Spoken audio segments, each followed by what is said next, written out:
પાલનપુર માર્કેટયાર્ડમાં વહેલી સવારે શોર્ટ સર્કિટને કારણે ભીષણ આગ લાગી। આગમાં 8 જેટલી દુકાનો બળીને ખાખ થઈ હતી। જોકે 11 જેટલા ફાયર ફાઈટર 5 કલાકની જહેમત બાદ આગ ઉપર કાબુ મેળવ્યો। કલેક્ટર સહિત વહીવટીતંત્ર માર્કેટયાર્ડ દોડી આવ્યું તો પાલનપુર ધારાસભ્ય પણ વિધાનસભા છોડીને પાલનપુર પહોંચ્યા હતા। માર્કેટયાર્ડમાં લાગેલી આગમાં વેપારીઓને 6 કરોડનું નુકસાન પહોંચ્યું તો 5 લાખની રોકડ પણ આગમાં બળીને ખાખ થઈ ગઈ હતી।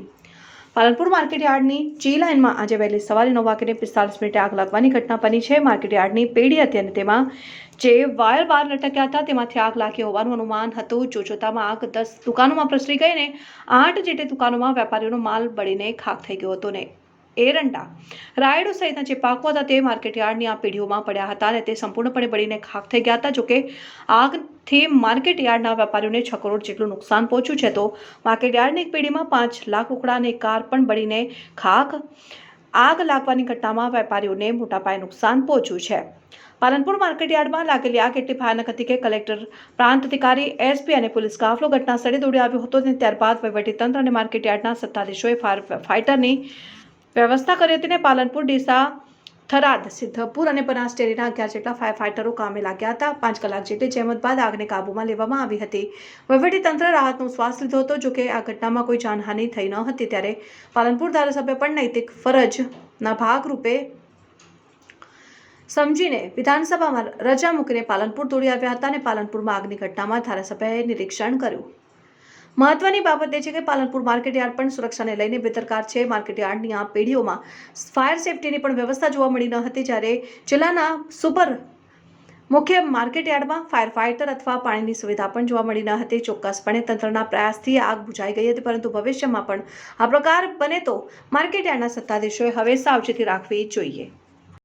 10:30ની વચ્ચે પ્રાથમિક રીતે એવું લાગે છે કે શોર્ટ સર્કિટના કારણે એપીએમસી પાલનપુરના 6 થી 7 દુકાનોની અંદર આગ લાગેલી હતી, જેની તંત્રને જાણ થતાં તાત્કાલિક આજુબાજુના નગરપાલિકાઓમાંથી અને બીજા જિલ્લાઓમાંથી પણ 7 જેટલા ફાયર ટેન્ડરને અમે મોબિલાઇઝ કર્યા છે।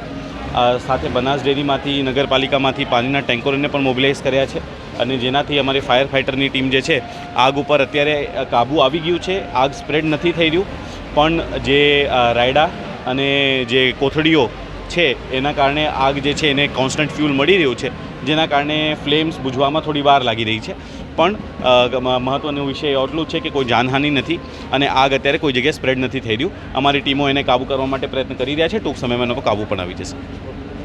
આજે સવારે મને ભાઈ પ્રતાપભાઈનો ફોન આવ્યો હતો, ચેરમેન સાહેબનો, લગભગ 10:15 જેવો, 10:15 જેવો, અને આગ લાગી છે। ઘટના સાંભળ્યા પછી તરત જ વહીવટીતંત્ર જોડે તાલમેલ કરીને બને એટલું ઝડપથી આગ ઉપર આપણે કાબૂ લઈ શકીએ એના માટેની મહેનત વહીવટીતંત્ર કરે એ દિશાની અંદર પગલાં લીધા હતા।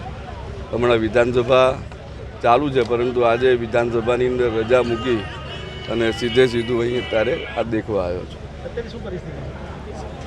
અત્યારે હાલ આગ તો કાબૂમાં આવી ગઈ છે, હવે પછીની શું પરિસ્થિતિ છે આગળ દેખ્યા પછી ખબર પડશે। આગ લાગેલી હતી, શોર્ટ સર્કિટના કારણે આગ લાગેલી હતી। પાલનપુર નવાગંજ બજાર G28માં મારે જય માતાજી ટ્રેડિંગ કંપની નામની પેઢી ચાલે છે, જેમાં હું બારદાનનો વેપાર કરું છું। 5 થી 6 લાખ રૂપિયા કેશ પડેલી હતી, એ પણ એમાં આગ લાગેલી અને i10 ગાડી હતી એ પણ એમાં બળી ગયેલ છે। વહીવટીતંત્ર દ્વારા શું હા, તંત્ર દ્વારા આગ ઓલવવામાં આવી રહ્યું છે અને તમામ અધિકારીઓ હાજરમાં છે। અત્યારે ચેરમેન સાહેબને બધા ઘટના સ્થળ ઉપર પહોંચી આવેલ છે, જેમણે સારો સપોર્ટ કરેલો છે પણ આગ કાબૂમાં આવી રહી નથી।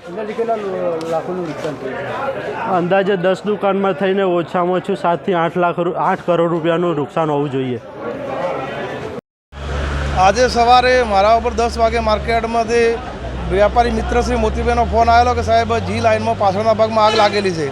એટલે મેં કીધું માપમાં આગ લાગેલી તો તાત્કાલિક નગરપાલિકાનો કોન્ટેક્ટ કરતા તેમને ફાયર ફાઈટર 3 વાગે આવેલો, તેમને આગ કાબૂમાં લેવામાં જહેમત ઉઠાવી પરંતુ ફેર વેપારી મિત્રનો ફોન આવ્યો કે સાહેબ આગ એટલી ભયંકર છે કે કાબૂમાં આવે તેમ નથી।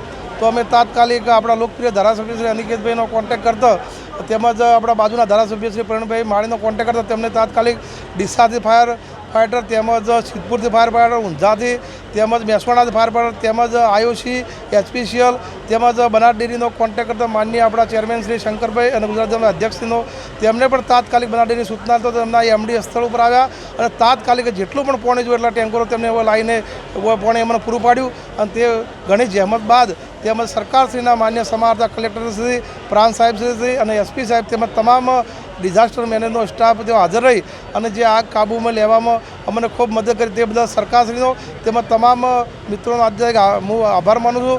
સાથે સાથે જે વેપારી મિત્રોને પણ નુકસાન થયું છે તેમાં હમણાં તાજેતરમાં ધારાસભ્ય સાહેબનો ફોન આવ્યો હતો કે કઈ રીતનું નુકસાન થયું. અત્યારે નુકસાનની વાત કરીએ તો જે 8 પેઢીઓને જે નુકસાન લગભગ એરંડા રાયડો ખાલી બારદાન અન્ય અનાજ થઈ 5 કરોડનું નુકસાન થયેલું એવો અમારો અંદાજિત સર્વે છે. પણ જ્યારે પાકું સર્વે કરશે ત્યારે અમે ફાઇનલ આંકડો આપીશ કે આટલું અમારું નુકસાન થયેલું છે. આજ રોજ સવારે 10 વાગે માર્કેટ યાર્ડમાં શોર્ટ સર્કિટના કારણે આગ લાગી હતી અને બહુ ભયંકર આગ લાગી હતી કારણ કે બારદાનનો ધંધો કરતા હતા બધા એ સાઈડ. રાયડા એરંડાનો સ્ટોક હતો, તેલીબિયાની આઇટમો કહેવાય, એના કારણે આગ વધારે લાગી હતી. ભારત સરકાર દ્વારા અને ગુજરાત સરકાર દ્વારા નગરપાલિકા દ્વારા 10-15 ફાયર બ્રિગેડ મોકલવામાં આવ્યા છે. આગને કાબૂમાં લગભગ 80% લઈ લેવામાં આવ્યું છે અને કામગીરી ચાલુ છે. માન્ય કલેક્ટર સાહેબ, માન્ય ડીએસપી સાહેબ, અમારા ચેરમેન શ્રી હાજર રહી અને આગને કાબૂમાં લેવડાવે છે અને કામગીરી ચાલુ છે. અંદાજે 8 દુકાનોમાં આગ લાગી છે અને અંદાજે 3-4 કરોડ જેવું નુકસાન થયું છે. 4 કરોડ વધારેથી વધારે પણ નુકસાન થયું હશે.